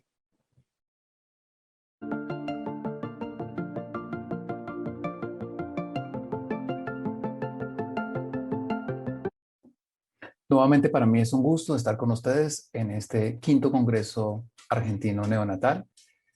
Y el tema que me tocó en línea con el doctor Bozo es precisamente hablar un poquito, ya me había conectado o había anticipado que iba a tocar algunos conceptos relacionados con los diferentes tipos de displasia broncopulmonar que tenemos. De tal manera que un poquito creo que ostentoso el título, dime qué displasia tienes o tiene tu paciente y te sugeriré cómo tratarla. Realmente lo que pretendemos, el objetivo de esta disertación es que entendamos que como en muchas enfermedades, creo que lo primero que se me viene a mí en la cabeza son las patologías hemato-oncológicas o por qué no las neurológicas, en las cuales a través de diferentes clústeres que se han explorado como consecuencia de factores genéticos, clínicos, quizás medioambientales, se está dando la tendencia de hacer una medicina de precisión. Es decir, que se clustericen los pacientes y de acuerdo al tipo de manifestación, al tipo de antecedentes que tenga este paciente, que involucran muchas cosas que vamos a ver a través del transcurrir de esta conferencia, puedan ayudar a tomar las mejores decisiones terapéuticas para lograr los mejores desenlaces en prematuros con displasia broncopulmonar. Lo primero que quiero aclarar es que durante mi intervención solamente hablaré de displasia broncopulmonar que ya está establecida, no cómo prevenirla ni la que está en evolución, sino la que ya está establecida, casi que es el seguimiento del paciente una vez sale o se apertura después de la unidad de cuidado intensivo neonatal. Estos son los conflictos de intereses que siempre reporto cuando hablo de medicamentos durante mis intervenciones, como lo había manifestado, las compañías con las que he trabajado durante los últimos 2 años dentro y fuera del país, las financiaciones para proyectos de investigación que he recibido y de igual manera las journals a los cuales he sido invitado como árbitro o como editor en los 2 últimos años. Quiero empezar diciendo que a pesar de todos los logros, y creo que ustedes lo saben, que hemos tenido en el campo de la neonatología y por qué no de la neumología neonatal, no necesariamente hemos podido bajar la incidencia de displasia broncopulmonar. Y esto atiende a que cada vez sacamos productos mucho más extremos, más prematuros de 24 o 25 semanas, cosa que no sucedía hace 10 años. Y que a pesar del advenimiento de surfactantes, de mejores técnicas de ventilación, particularmente la no invasiva, de adaptación de estos niños con CPAP o manteniendo presiones positivas que garantizan la capacidad residual funcional, un pensamiento fisiológico de cordón, manteniendo los eutérmicos, el control de infecciones, de líquido, etcétera, no sabemos exactamente por qué no hemos podido bajar la incidencia de displasia broncopulmonar. Sin embargo, hay una publicación que es relativamente reciente en donde empezamos a ver un poquito la luz en términos de carga de enfermedad. Y fíjense cómo aquí por colores están vamos desde los extremadamente prematuros hasta los casi a término, pero fíjense que en los moderadamente prematuros empezamos a ver cambios desde el 2003 hasta el 2012. Es decir, no todo está perdido. Todo lo que estamos haciendo empieza a impactar favorablemente sobre los desenlaces de displasia. En el 2016, por ejemplo, en el 2003, perdón, por ejemplo, teníamos una prevalencia del 16%, mientras que en el 2012 ya teníamos una prevalencia 4 puntos menor del 12%, y es el mismo comportamiento que tenemos en los prematuros no tan extremos. Entonces, sumando estos, al menos estos 2 colores, el fucsia y el celeste, podemos empezar a ver algunas luces al final del túnel. Sin embargo, lo que nos preocupan son los moderadamente prematuros o los extremadamente prematuros, para los cuales sí, infortunadamente, la incidencia o la prevalencia, de acuerdo al tipo de estudios que ustedes y de data que ustedes estén analizando, pues no ha cambiado mucho. Y esto tiene varias razones. Voy a empezar al revés a como están recomendadas aquí por Cata, mis colaboradores, y es que, en primer lugar, las definiciones que tenemos para displasia broncopulmonar hasta antes del 2019 no eran las más precisas, solamente tenían relación quizás con la cantidad de oxígeno que este paciente necesitaba, pero no necesariamente anticipaba el pronóstico ni neurológico ni el comportamiento pulmonar que iba a tener durante los 2 primeros años de vida. Esto cambió sensiblemente con la nueva clasificación de Jensen, o lo que por lo menos se simuló en el Eunice Kennedy Center, en el cual, si ustedes, es un documento muy importante que me gustaría que revisaran, por tiempo no lo vamos a hacer acá, pero toma las diferentes definiciones que hay hasta el 2019, hasta el 2018, perdón, en términos de displasia broncopulmonar, realizan una simulación de cuál puede ser más pronóstica o puede tener mejor rendimiento pronóstico en términos de movilidad respiratoria y neurológica, acorde ya no solamente a la edad gestacional, sino también al tipo de soporte ventilatorio que tenga a las 36 semanas. Esto es tremendamente importante porque es una definición que por primera vez nos permite de alguna manera visualizar o anticipar cómo va a ser el comportamiento respiratorio de este niño. En la medida en que la empecemos a utilizar, seguramente estos datos de carga de enfermedad van a mejorar sensiblemente o van a cambiar al menos. Y lo que no sabemos es el punto de corte de 36 semanas sea tan buen pronóstico como lo que se propuso después de establecida este trabajo del Eunice Kennedy Center en cabeza de Jensen, de si sea 40 semanas de edad postconcepcional. Lo que les decía en la intervención mía anterior, la incidencia, para calcular la incidencia de displasia, tenemos que obligatoriamente entrar a considerar cuál es el número de niños que requieren oxígeno como numerador. Y sobre todo, este número de niños se calcula a través de que alcancen las metas de pulso oximetría que están establecidas en su institución. El problema aquí vuelve a ser la altitud, porque si nosotros hacemos un cálculo de incidencia de displasia o estimamos mejor la incidencia de displasia broncopulmonar en Buenos Aires, será completamente diferente a la de Bogotá. Si la hacemos en el lago Titicaca, será muy diferente a la de Cartagena de Indias.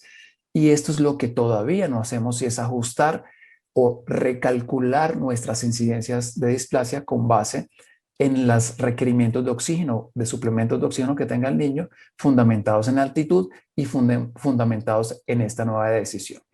Y también, aunque cada vez menos, de nuevo vinculado con mi charla anterior, la manera en que se hacía el retiro gradual de oxígeno sobreestimaba o infraestimaba de alguna manera la incidencia de displasia broncopulmonar. Algunas lo hacían a su libre albedrío, otros ya cogen la británica, otros cogen los lineamientos de la americana, otros cogen la del consenso europeo, y quizás por allí vamos a encontrar un poquito más de homogeneidad a la hora de escoger realmente los pacientes, no solamente el sistema, el método, los intervalos de seguimiento, las metas de saturación, sino sobre todo si con este perfeccionamiento de lo que es gestionar el retiro gradual de oxígeno, podamos tener unas incidencias menores de displasia broncopulmonar. Es importante tener en cuenta que cuando vamos a hablar de diferentes tipos de una enfermedad, hay factores en la patobiología o en la fisiopatología que pueden poner su componente para que tengamos manifestaciones completamente diferentes. Voy a empezar por uno que es independiente de la, digamos que de lo que hace normalmente el neonatólogo, el pediatra en la unidad de cuidado intensivo, y es la susceptibilidad genética. Muy entendido en asma, muy entendido, por ejemplo, en leucemias, pero infortunadamente en displasia broncopulmonar no lo tenemos tan claro. Entonces, este es el perfecto ejemplo de que hay cosas, afortunadamente la gran mayoría, o factores que podemos modular positivamente desde el periodo mismo de la gestación, en el cuidado antenatal, durante la adaptación de este prematuro, y asimismo en nuestro buen trabajo en la unidad de cuidado intensivo con el propósito de minimizar la aparición de movilidad respiratoria. Me devuelvo, por ejemplo, a factores maternos que puede quizás identificar y manejar de una mejor forma el ginecólogo, y es lo que tiene que ver con insuficiencia placentaria. La insuficiencia placentaria hoy en día se reconoce como incluso un arrestador, si me permiten el término, de la parte vascular pulmonar de ese niño. Visto de otra manera, aquellas mamás en las cuales se les diagnostica insuficiencia placentaria van a tener productos o van a tener niños, y si son prematuros, que probablemente su arquitectura vascular va a estar bastante afectada. En ese orden de ideas, cualquier cosa que hagamos para mejorar o que haga el ginecólogo o el personal sanitario para mejorar la insuficiencia placentaria va a hacer que la estructura vascular, la vasculogénesis de ese prematuro, tenga una mejor disposición funcional, fisiológica, anatómica y tengamos que lidiar a futuro con menores problemas como hipertensión pulmonar.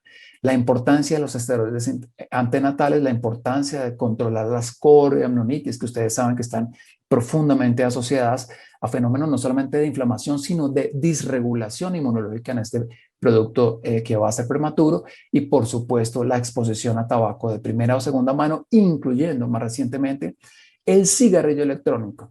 Entonces son factores, ustedes ven acá, que no solamente se pueden modular de una forma óptima para tratar de limitar alteraciones a futuro en este prematuro, sino que también en la medida en que se expresen van a generar diferentes tipos de manifestaciones de una misma enfermedad. No podemos seguir viendo la displasia broncopulmonar como un concepto de una enfermedad única, sino como un síndrome que afecta a diferentes órganos, pero que tiene algunas características en biomarcadores, en proteómica, en microbiómica, en comportamientos de función pulmonar que quizás tengan evoluciones diferentes, pronósticos diferentes, seguimiento con pruebas diagnósticas diferentes y, no menos importante, tratamientos diferentes. Otro factor, ventilación mecánica, que si nosotros o ustedes, mejor, en el excelente trabajo que hacen en la unidad de cuidado intensivo en la Argentina, no tienen en cuenta, y por ejemplo, asociados a unos volúmenes que sobrepasan realmente los que el paciente necesita, o a presiones soporte de las que el paciente necesita, probablemente esto va a influenciar a futuro la función pulmonar de este niño una vez lo tengamos en observación, que incluso esta afectación puede llegar a estar presente en la función pulmonar hasta la adolescente. Tomemos de manera aleatoria también lo que hace referencia a concentraciones elevadas de oxígeno que puedan llegar a procesos de oxidación y también de inflamación, afectando principalmente el desarrollo de la arquitectura alveolar. Y esto generará, si solamente este es el factor que se nos olvidó controlar, probablemente un espectro clínico diferente a la enfermedad, que si se controlaron estos factores, etcétera, etcétera. Entonces, es imposible quedarme en esta ayuda, pero me parece muy relevante desde la perspectiva de que deberíamos tratar de controlar, de modular favorablemente todos estos factores. Hay algunos que no se pueden, como por ejemplo el sexo y la raza, pero los otros sí, con el propósito de minimizar esa expresión patológica que tenemos en estos niños.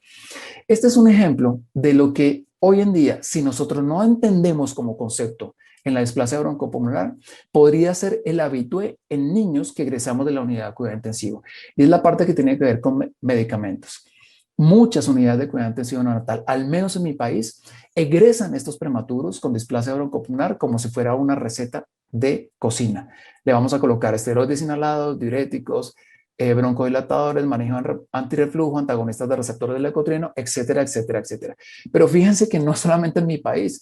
Este es un estudio muy interesante de la doctora White, en donde, miren, al egreso a la unidad de cuidado intensivo, ustedes lo observan, vamos a tomar al azar diuréticos, el 81%, a la primera visita de seguimiento seguían teniendo diuréticos, cuando sabemos que los diuréticos no están indicados para todos los pacientes y que ambulatoriamente tienen más riesgo que beneficio.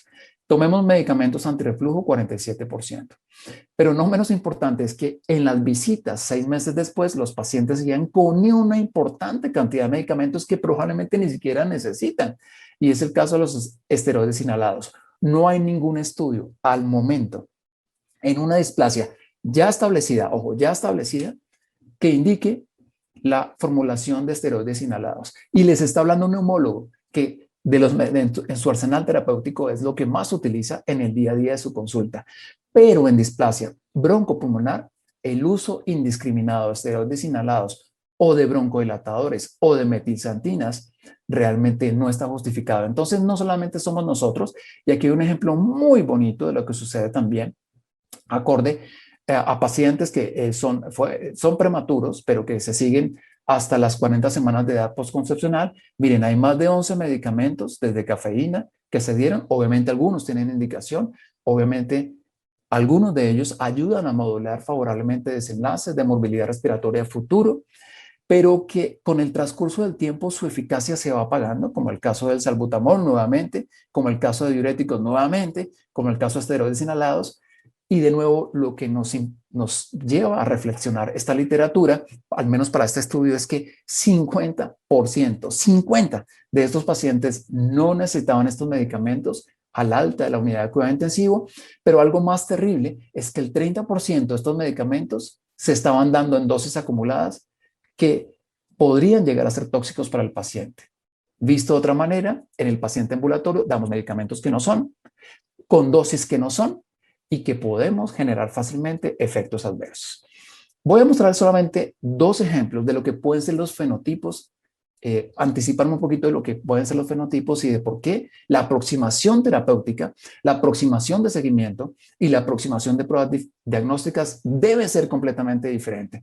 Este es un estudio del profesor Kotecha en donde nos demostró cómo algunos prematuros, y sobre todo prematuros con displasia broncopulmonar, a pesar de todo lo que hacemos, cuando llegan adultos, mantienen su función pulmonar, en este caso el BEF1, por debajo de niños que nacieron a término. Más recientemente, este es uno de los estudios quizás que más esperábamos, publicado en el 2020, ya con pacientes de la nueva displasia, pero que tienen edad de adolescentes. Observen cómo el BEF1, comparados con pretérminos, con niños asmáticos y con niños a término, a la edad de 13 o 14 años, sigue disminuido de manera significativa. Y la difusión de monóxido, también comparado con niños pretérminos, asma y niños a término, estaba significativamente disminuida en comparación con estos subgrupos. Esto es tremendamente importante porque nos lleva a pensar, en primer lugar, que puede haber algunos niños en los cuales su función pulmonar solamente está afectada, un BEF1, y cuando uno escucha un BEF1 afectado, empieza intuitivamente a considerar que el salbutamol podría ser una buena opción para ellos. De otro lado, parecería que hay un fenotipo en el cual el problema no es tanto de vía aérea, sino la arquitectura de la afectación del alvéolo, que nos lleva a pensar que la difusión, la capacidad de transferencia de estos niños está alterada y que probablemente en estos niños el uso de salbutamol, el uso de esteroides inhalados, para nada está justificado. No sé si me empiezan a entender la diferencia que hay entre un fenotipo y otro. Nosotros, a partir de la corte que les conté con 138, son niños que cogimos literal en la unidad de cuidado intensivo neonatal o un día después y hemos seguido, bueno, lo seguimos hasta el 2020, hasta que pudimos, como consecuencia de pandemia COVID, porque en pandemia COVID muchos de los estudios de cortes o experimentos aleatorizados controlados se truncaron por reclutamiento de pacientes. Esperamos que ya parece que hay una apertura en Colombia para reiniciar el reclutamiento o el seguimiento de estos pacientes, pero hasta el 2020 lo que observábamos era exactamente lo que dice la literatura. En primer lugar, las secuelas desde el punto de vista de función pulmonar de los niños con displasia son diferentes. Pueden ser alteraciones ventilatorias obstructivas, que son la gran mayoría, algunos con alteración ventilatoria restrictiva, particularmente los que tienen un fenotipo de afectación parenquimatosa valvular, y algunos que son mixtos porque tienen las dos afectaciones, es decir, se sobreponen los dos fenotipos. Y miren lo interesante, cuando teníamos prematuros en seguimiento que tenían netamente alteración ventilatoria obstructiva, fíjense que solamente el 27% no respondían favorablemente a broncodilatador utilizando como evaluación la espirometría, o 30% la impulsosilometría, que de hoy una cuña, no paga. La impulsosilometría para nosotros en prematurez y en seguimiento de niños con displasia broncopulmonar se ha vuelto un elemento, un dispositivo tremendamente importante para anticipar sobre todo cambios en mesoflujos o en flujos de vía aérea periférica, que son los mismos. Entonces, esto que nos da los resultados de este estudio, que nos daba a pensar que de nuestros 138 pacientes, solo el 27%, o sea, casi un tercio, nos iban a responder a salbutamol. 70% no nos responden a salbutamol. Puesto de otra manera, en la siguiente reagudización que tengamos de estos pacientes, nos la vamos a pensar mejor para determinar a quiénes le vamos a dar broncodilatador y a quiénes no. Y en términos de mesoflujos, con espirometría, fíjense que un poquito más afectados y había una mejor respuesta a broncodilatador. ¿Por qué? Porque en esencia, la displasia broncopulmonar, cuando es un fenotipo de obstrucción de vía aérea periférica, afecta sobre todo, afecta el BEF1, claro, la vía central, pero sobre todo afecta a los mesoflujos que a diferencia de los flujos de vía aérea central, hasta ahora los estudios no han demostrado que se recuperen tan fácil como los de vía aérea central, es decir, el BEF1. Esto ya lo vieron en la intervención mía anterior, en donde demostramos también, sincronizando las dos cortes de Bogotá y de Washington, que aquellos niños mayores a 120 días, tanto en Washington, en el Hospital de Niños de Washington, como en Bogotá, tenían fenotipos que probablemente daban fe de que iban a tener una evolución mucho más severa. En otras palabras, aquellos niños, tanto en Washington como en Bogotá, que se nos pasaran más de 120 días con oxígeno, sabíamos que íbamos a tener problemas en los siguientes 2 años. Problemas por hospitalización, problemas por dependencia de oxígeno, problemas por la aparición de síntomas asma-like, es decir, tos y sibilancia. Ojo, y esto no significa que todos los displásicos se conviertan en asmáticos, pero que sí tenemos un síndrome que todavía no sabemos cómo llamar, como asma que se inicia en la incubadora, sibilancia que se inicia en la incubadora, que se parece a asma, pero que no es lo mismo, y que algunos de estos fenotipos pueden responder a salbutamol, a diferencia del real asmático, que todos responden a salbutamol, y otras diferencias que vamos a explorar más adelante. Este concepto no es nuevo, el de tratar de hacer un manejo de precisión o personalizado de la displasia broncopulmonar. En resumen, lo que les quiero decir es que no a todos salbutamol, no a todos antinas, no a todos esteroides, etcétera, etcétera. Aunque hay recomendaciones que sí son universales para todos los fenotipos. Hay 4 publicaciones muy recientes desde el 2018, la más reciente en el 2021, en donde nos llaman a un call to action a decir, mire, acorde a los antecedentes de su paciente, a la manera en que fue manejada la unidad de cuidado intensivo, a la manera en que usted está observando el seguimiento y a la manera en que las pruebas diagnósticas lo están llevando a pensar en que está clusterizado en algunos de los fenotipos, es como debe tratar de enfocar el tratamiento de su paciente. Eso significa que no todos se manejan exactamente con la misma receta. Y vamos a coger este de Harvard con Joseph Koyako, en el cual nos dicen, miren, realmente como muchas patologías respiratorias en niños, asma, sibilancias, no hay una sola displasia, hay muchos mecanismos fisiopatológicos. El niño puede, asociado, por ejemplo, a una estrategia ventilatoria que no es la correcta, puede coger un fenotipo de afectación de viera central, donde hay deformidad, estenosis subglótica, donde hay traqueomalacia, y en estos niños donde incluso no está contraindicada la utilización de broncodilatadores. ¿Por qué? Porque hacen una respuesta paradójica al momento en que usted se lo inicia.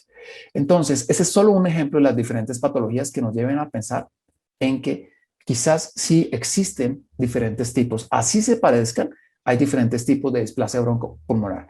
Este es el de Christine Q, el primero de ellos, en el Hospital de Niños de Cincinnati. Muy interesante, en 76 niños trató de identificar fenotipos, identificó 3 dominantes, el primero de ellos, el que tenía compromiso parenquimatoso moderado severo, el segundo, el que llamamos vascular o de hipertensión pulmonar, y el tercero, el que tenía afectación de la vía aérea central y periférica. El más prevalente es el que afecta la parte alveolar, la arquitectura alveolar. El segundo más prevalente es el vascular, y esto es muy importante porque es al que más le tenemos que apuntar en el diagnóstico, en el seguimiento, a través de clínica, por supuesto, y de la toma de ecocardiogramas, y el de vía aérea central o periférica. Sin embargo, cuando se analizan en conjunto, observamos que no siempre es tan fácil diferenciar cuál es cuál. Y 23% de estos 76 niños tenían los 3 componentes. Pero lo que es relevante es que cuando los 3 componentes están presentes, fíjense, los desenlaces son mucho más complicados. Un desenlace que ellos ensamblaron, al menos para esta corte, de muerte, necesidad de traqueostomía o necesidad de medicamentos como el sildenafil, se vio especialmente asociado en forma independiente a cuando ese neonato tenía los 3 componentes presentes. Cuando lo desglosaron de manera individual, observamos que, por ejemplo, el fenotipo que solamente tiene hipertensión o tiene hipertensión pulmonar confirmada por clínica y por ecocardiograma, es el que más probabilidades tiene de muerte. Y esto es muy importante porque es una muerte que se puede prevenir. Recuerden el porcentaje que les había dicho de que hasta 38-40% pueden tener mortalidad si no detectamos esta hipertensión pulmonar y no la tratamos. De otro lado, el fenotipo que tenía mayor compromiso vía aérea central predominante y periférica era el que se estaba asociado más frecuentemente a ventilación no invasiva en casa o intradomiciliaria. Y de otro lado, el niño que tenía de alguna manera alteración en la afectación exclusivamente la parte alveolar de la arquitectura alveolar era sencillamente los que se demoraban más tiempo con oxígeno. Entonces, fíjense que dentro de una misma enfermedad hay comportamientos diferentes, pero que no necesariamente, aunque esta charla sea una conversatorio de fenotipos, va a ser tan fácil identificarlos, pero se pueden, a través del comportamiento clínico y pruebas diagnósticas, y con eso voy a terminar, identificar. De otro lado, yo les decía que Joseph Pollack en la Universidad de Harvard también identificó 5 fenotipos, él sumó 2 más, en cerca de 400 pacientes, en donde observa un fenotipo alveolar, un fenotipo de obstrucción de vía aérea central y periférica, fíjense que van en la misma dirección que el de Christine Q, uno de vía aérea central, pero también identificó otros 2 que son muy relevantes y que también estamos en la necesidad de identificar cuando un niño con oxígeno suplementario no va bien. Y son los fenotipos de enfermedades respiratorias originadas en el sueño, como apnea, roncopatías, hipoxias intermitentes, apneas centrales, y que tiene que ver también con la afectación de la vía aérea central exclusivamente.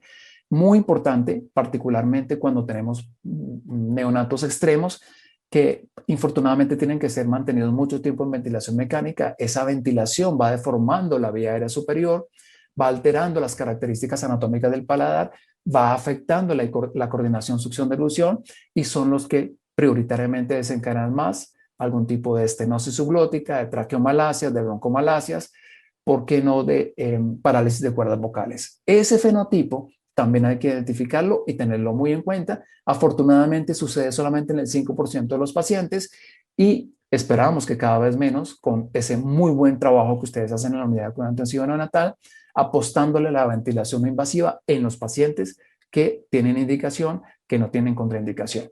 Entonces, el fenotipo 1, que es el que más frecuentemente vemos, se estima que corresponde al 37%, tiene como, y aquí es esta parte, que es en la que voy a hacer énfasis, es como usted lo puede reconocer en su institución, este parenquimatoso alveolar, característicamente tiene alteraciones en la difusión y se manifiesta por hipoxemia con hipercarbia o hipercamia, y son niños que también, en razón a su arresto alveolar, tienen alteraciones en la transferencia de gases, y por eso nuestra recomendación es que en las pruebas de seguimiento para ellos, para este fenotipo, se haga una difusión de monóxido tan pronto el paciente lo pueda hacer, que generalmente es a partir de los 4 o 5 años de edad.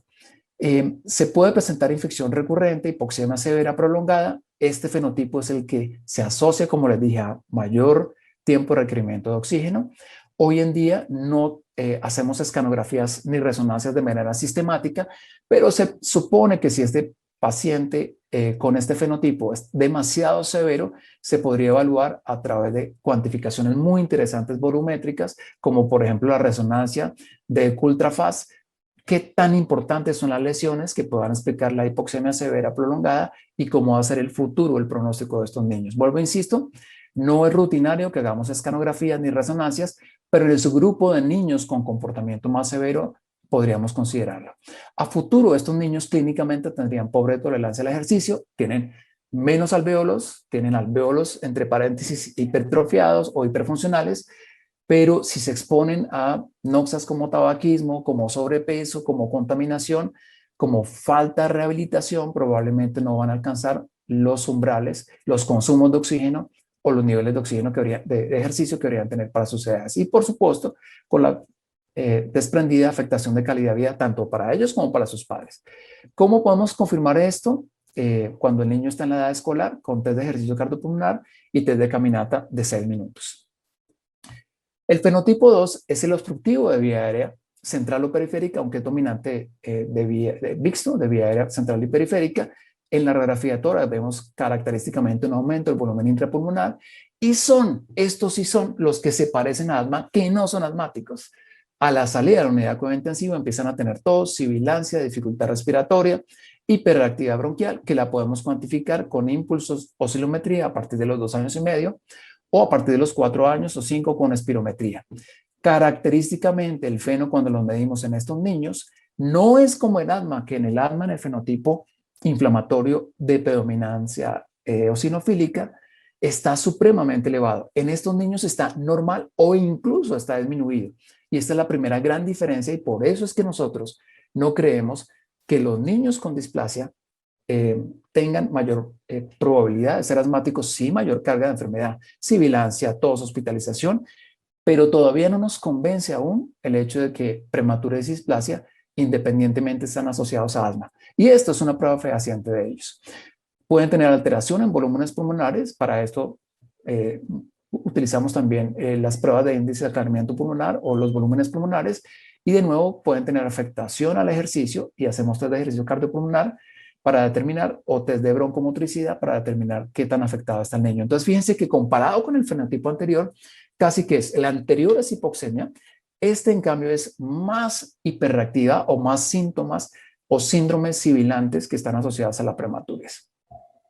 El tercero es el más peligroso de todos y puede estar presente, aquí sí, las series o los estudios de corte de estos pacientes no son tan fáciles de entender en términos de carga de enfermedad, pero podemos aproximadamente estar entre un 23 y un 48% este fenotipo.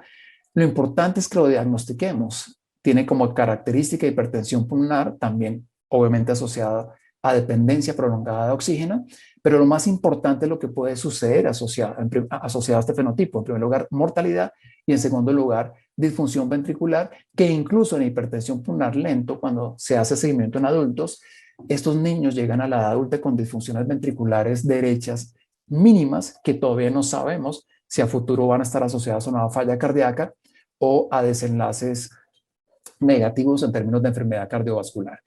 Hipertensión pulmonar suprasistémica, crítica para un paciente, y también se vincula la hipertensión pulmonar con el desarrollo de hipertensión arterial en estos niños. ¿Qué pruebas diagnósticas utilizamos para el seguimiento en estos niños? Ecocardiograma, cateterismo y test de vasorreactividad solo cuando la hipertensión pulmonar es suprasistémica, porque se supone que si no es suprasistémica, con las recomendaciones, algo con lo que vamos a cerrar esta intervención, con medicamentos vasodilatadores, aquí sí con diuréticos probablemente que tendrían beneficio, vamos a lograr mantener estas presiones controladas y no se necesite cateterismo ni test de vasorreactividad. Lo mismo para el cuento de las resonancias nucleares cardíacas cuando el paciente realmente tiene hipertensiones suprasistémicas. Este es un flujograma de cómo siempre en un prematuro hay que hacer una evaluación a las 36 semanas con ecocardiograma. Si tiene mucho más si tiene displasia broncopulmonar, si no tiene hipertensión, pues se hace en el seguimiento un ecocardiograma cada 2 meses para validar que no tenga hipertensión. Si la tiene y es infrasistémica o isosistémica, pues lo que les decía, se inicia el tratamiento transdisciplinario de la mano del cardiólogo, de la mano del neonatólogo, con nosotros, con los medicamentos que ya conocen, pero por el contrario, si es suprasistémica, indefectiblemente el paciente debe ir a cateterismo cardíaco. El cuarto es la vía aérea central. Ese es el que se presenta asociada a la deformidad que generamos sobre la vía aérea como consecuencia de una ventilación invasiva prolongada, en donde, ya les decía, clínicamente vemos estenosis subglótica, parálisis de cuerdas vocales, dificultad de retiro gradual de oxígeno, y aquí no lo coloco en la ayuda, pero es niños que no solamente hacen esto, sino que también tienen estridor, incoordinación, succión, dilución, y que se confirma a través de la endoscopía, traqueomalacia, broncomalacia o que hacen atelectasia persistente como consecuencia de las tráqueolas broncomalacias.